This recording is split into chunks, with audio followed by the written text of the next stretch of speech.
I'm here with Fernando Davila, who grew up without really any religious background here in Puerto Rico, was trained as a scientist, but today is not only a pastor, but a trainer of lay people and pastors. What brought about that difference?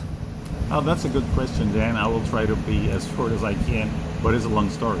As you said, I was trained as a chemist, as a scientist in the chemistry field, and I worked many years for a pharmaceutical company. Within that research environment, I was leading groups of research around the island, the pharmaceutical industry. Then also I was lecturing in the different universities in Puerto Rico because that was my passion. Chemistry was my passion. And I used to be a person that didn't like to stay for long, knowing that I am not progressing, for example.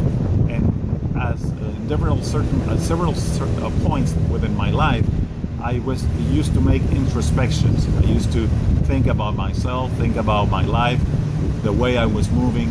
And I remember this day where I was doing an introspection in myself, and I was sitting in my chair in my living room. Me was sitting in the chair, my wife was laying on the sofa, and the TV was on, but none of us were paying attention to the TV. And I was making the introspection. I was saying, well, I have a good home, I have a good house, I have good cars, I have a good work, I am satisfied with my education that I have achieved, I am satisfied with my wife, I am satisfied with my children, I am satisfied with the relations I have with my parents and my relatives, but I wasn't happy. There was something that was missing. And I said, well, what can I do? There is something I'm missing in my heart. I cannot believe that I feel this way. And then a little voice came into my ear and says, you have to look for God. And I said, what? I have always believed that religions are just what they do is to narrow the minds of the persons. I always thought that pastors were thieves and they were playing a show, because all of the emotional Pentecostalism that was in Puerto Rico by that time, I was witnessing that. I wasn't satisfied with them playing with the emotions of people. I was a person of facts and data, and still I am a person of facts and data. But I didn't want pastors to be playing with my emotions and feelings. And I say, I should look for God? That's what you want? And then I said, well, I haven't done that.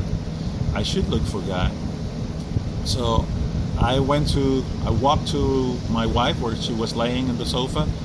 I looked for eye contact because this was an important proposal. I was going to propose her. And I said, darling, I think that we should both look for God. And her eyes start watering. I was about to retrieve my proposal because I thought it was not a good idea to do that. And when I said, oh, what happened? And she says, because I was thinking exactly the same right now. So we both knew that we were needed to look for Jesus and look for God. And then I said, well, this is not like purchasing a shirt, you know. If God has a Bible, if God has a church, it has to be here now in the world. We should look for that church. We should look for the message of the Bible. So we started studying with friends, Jehovah's Witness friends that were very good friends of us. We were looking for friends of our neighbors that were Pentecostals. We want to hear from them.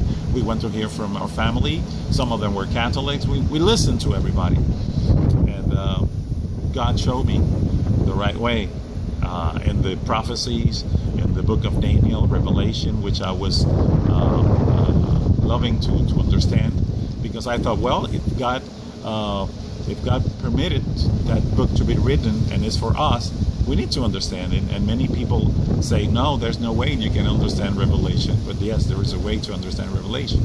So that's mainly a short testimony of my conversion. And you were baptized ultimately as a Seventh-day Adventist? Well, one night, with all the information in my head, that was on February the 11th, 1992 at 10:40 p.m.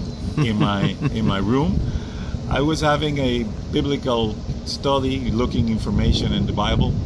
But I said, well, God, I have so many information for different religions, so many information for what I have. But the Seventh-day Adventist, about the Sabbath, about the commandments, is really shocking me, about the prophecies.